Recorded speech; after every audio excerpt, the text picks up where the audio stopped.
Dalkaen here, and this is my review of Transistor for PC. Much nicer last time we were here. I originally played through Supergiant Games' Bastion way back at the end of 2011, and I fell in love with its presentation. It featured amazingly colorful hand-painted backgrounds, gorgeous animation, and superb narration from Rux, voiced by the invaluable Logan Cunningham. I was really looking forward to their next project, so when I heard about Transistor, I was pretty excited. The first screenshots and concept artwork were enough to get me interested. The graphics had that same charm I'd expect from the fledgling developer, but the gameplay itself looked like it was going to be quite a bit different. Bastion and Transistor could technically be considered the same genre, but their gameplay features a lot of important differences. Here, girl. Bastion is an action RPG in the truest sense in that it takes place entirely in real time. Transistor has real-time elements as well, but it sets itself apart from its predecessor by including a turn-based component in which the player is afforded the opportunity to plan out actions in advance before unleashing them all at once. This is the power inherent to the Transistor, the titular sword wielded by the protagonist, Red, a singer whose voice is lost.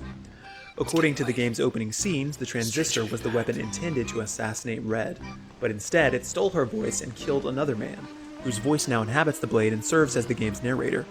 As with Bastion, Logan Cunningham once again assumes the narration role in an incredibly nuanced performance that still sounds completely distinct from his work as Rux. Whoa.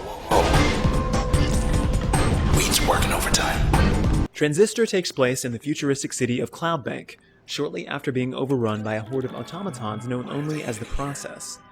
Their origin is unknown, but they seem only to serve the purpose of remaking the city in their own image. And they don't particularly care for Red, as it turns out, perhaps because of the nigh mythical transistor that she holds.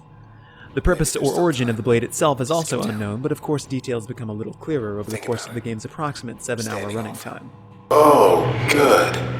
Here again. As Red travels from area to area of Cloudbank, she encounters wave after wave of the Process as well as members of a shadowy group of proto-government officials known as the Camerata, who have more insight into what's going on in the dystopian city. Exposition takes place almost entirely during gameplay, with some of the most naturalistic and excellently delivered voice acting I've heard in a video game. I've already made it clear how much I enjoy Logan Cunningham's delivery, but I can't help but be enamored with the dialogue from other key members of the game, particularly Royce. It's interesting that an independent studio like Supergiant Games is capable of fielding actors capable of these kinds of performances. But maybe my perspective is skewed. I play a lot of JRPGs, and man, does the voice acting in those games usually suck.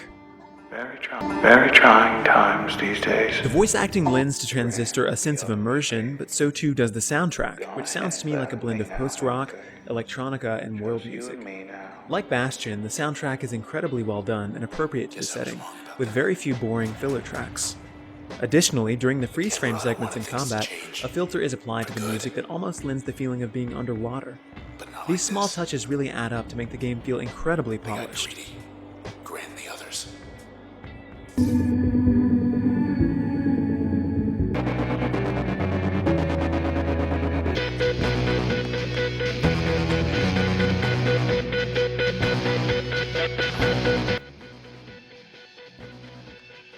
Many independent games have a sense of style and presentation that set it apart from other titles, but few deliver on all fronts as consistently as Transistor, because of course the gameplay is excellent too. The freeze-frame mechanic is far from a gimmick and is generally essential to tackling the tougher fights the game has to offer. The Transistor is capable of absorbing techniques called functions from defeated foes. These functions have very basic names like load, get, and crash, and for good reason. Each of these functions can be slotted into one of 3 disparate slots on the Transistor, which are active, upgrade, and passive. What this means is that each function can be upgraded by each other function, leading to a dizzying array of possible combinations. As the game progresses, an additional upgrade slot for functions is unlocked, and up to 4 passive slots are unlocked. Many of the uses for these functions are wildly creative. The bounce function is a ricocheting shot in active mode, but becomes a damage-reflecting shield in passive mode. As an upgrade, it of course generally adds ricocheting capability, but the specific interaction depends entirely upon the functions which it modifies. Mixing and matching these functions is the bulk of the strategy in Transistor, and what theoretically makes it tremendously replayable. Further enhancements to replayability exist in the form of limiters. Eschewing a traditional difficulty system, Transistor instead incorporates this mechanic to customize the difficulty of encounters, while simultaneously increasing your rewards. For instance, defeated Process drop cells that must be collected lest they respawn, A certain limiter creates a shield around cells that must be broken before they can be collected, in exchange for bonus experience. Another limiter doubles the spawn rate of the process. These limiters have the potential to greatly increase the speed at which Red unlocks functions over the course of the game. Incidentally, functions must be chosen from a list as you progress, which means you'll unlock different functions at different times, which of course means you can make different choices were you to play through the game again. Something's happened. Separate from the main thrust of the game is a sandy beach area lined with doors called the Sandbox. It is accessible through back doors sprinkled throughout Cloudbank.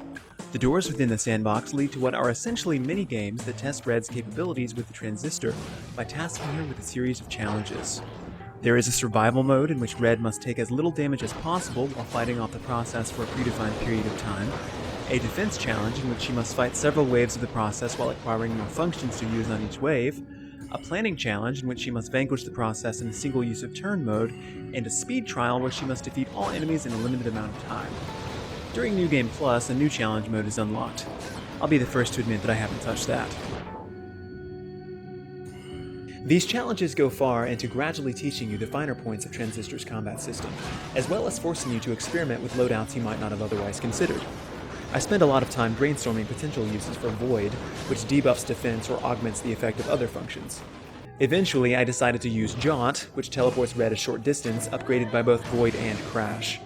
Void increases my damage output 150% for a short period of time while applying the Crash debuff to targets I dash through. Crash makes targets susceptible to the effects of other functions, so whatever I followed that with was sure to hit hard.